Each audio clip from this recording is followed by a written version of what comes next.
Hello people of the internet, this is SC2 Noob School. I am Trebus, and today we are going to be talking about a topic that I've been getting a lot of requests about on my comments page and in private messages, and people want to know when is a good time to expand.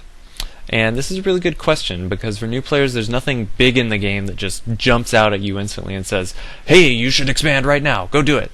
So we're going to talk about some of the generalized times when you can expand. I'm going to simplify it down into what I'm calling a early expansion, which is just your typical Zerg fast expand. Other races can do it, but Zerg is most common race to do that. The second expansion I'm going to call a tech expansion, which is where you get some big tech advantage that allows you to contain your opponent. This works well for air units, and it works well for cloaked units as well, so Banshees, DTs maybe.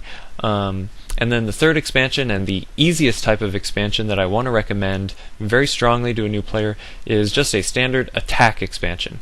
Whenever you're working off one base and you get some kind of army that you think looks good, or maybe you have a timing in mind for when you want to attack, when that attack moves out, just throw down an expansion, and that attack will keep your opponent busy and you can get your expansion up and running safely.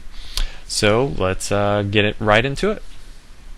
Alright, so the first flavor of expansion we're going to look at is the straight up fast expansion, where your initial build order at the beginning of the game is focused entirely on getting an expansion up as fast as you can while remaining safe to any kind of harassment or all-in strategy that might be used against you. So this is possible with the other races. The Terran and Protoss have ways that they can fast expand, but it doesn't happen nearly as much as it does with Zerg. Zerg can just do it a lot more safely. So you'll see that a lot more often. And the expansion Artosis is going to do is going to be, I believe it's a 14 pool, 15 hatch. And if you just watch the larva in this game, you'll just notice that it just seems to be a nicely timed 14 pool. Right as soon as you're building up resources and you're kind of running low on larva, you can just throw up that expansion and you'll be good to go. You see he has one larva out right now and 190 minerals. There's no way you can expend that all, so an expansion goes up. And then after that, he is going to continue to drone up. He's going to drone the spawning pool, put him at 13.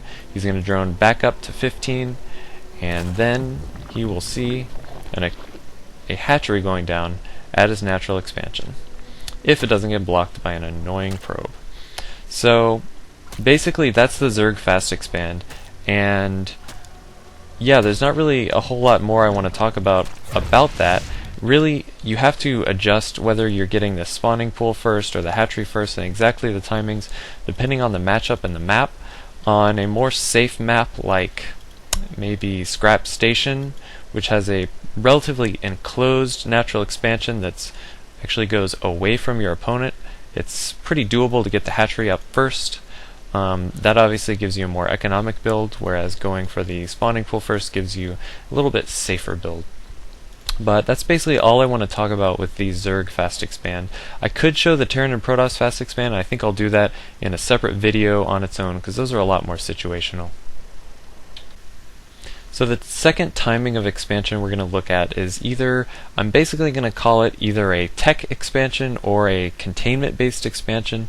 And what we're going to see in this game, this is Strelok versus HeyPro, is Strelok is going to use a tech advantage to basically contain his opponent and make sure that he can get out an expansion safely.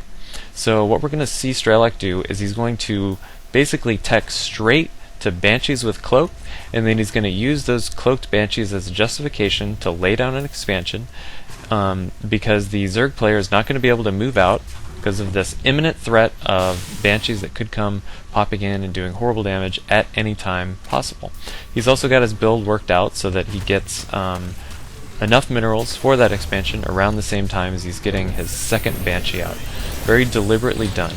So he is getting his barracks up. He's actually doing a little bit of Reaper harass at the beginning, which is fine and cool. Then he's getting his factory up. You see he's got both of his gas geysers going.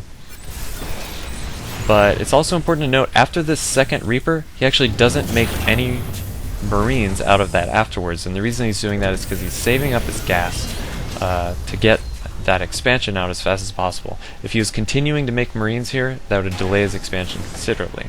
So basically what we just saw happen is he just got up at starport, he's getting his cloak researched, first Banshee coming out, and he just had enough minerals to lay down that command center. So we're going to continue fast forwarding this, and he's going to wait until he gets exactly 2 Banshees out, and around that time this command center is going to finish, and you'll see his Banshees and his command center move out at the exact same time. Very, very deliberately done. Yeah, so this second Banshee coming out, Overlord, Haypro actually gets a really good scout on this, and so Strelok basically abandons that instantly. But you see, Banshees go out right now, expansion comes down right now.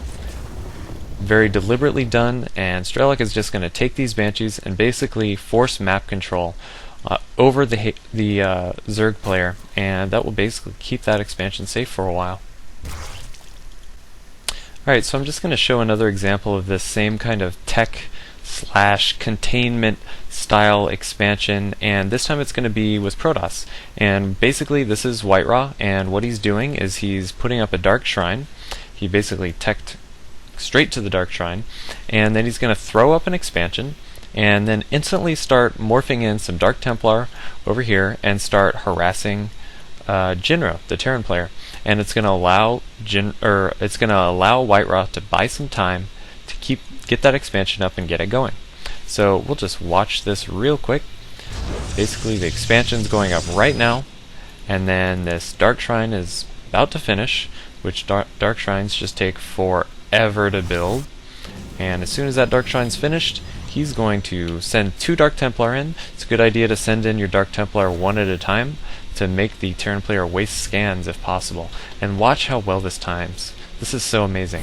Jinro is about to move out with his 1 tank and lots of Marines to go do some attack, and then instantly, nope, can't do that. He's got to stay in his base for a while and basically fend off these Dark Templar. So that was a ridiculously well-timed harassment by Whiteraw.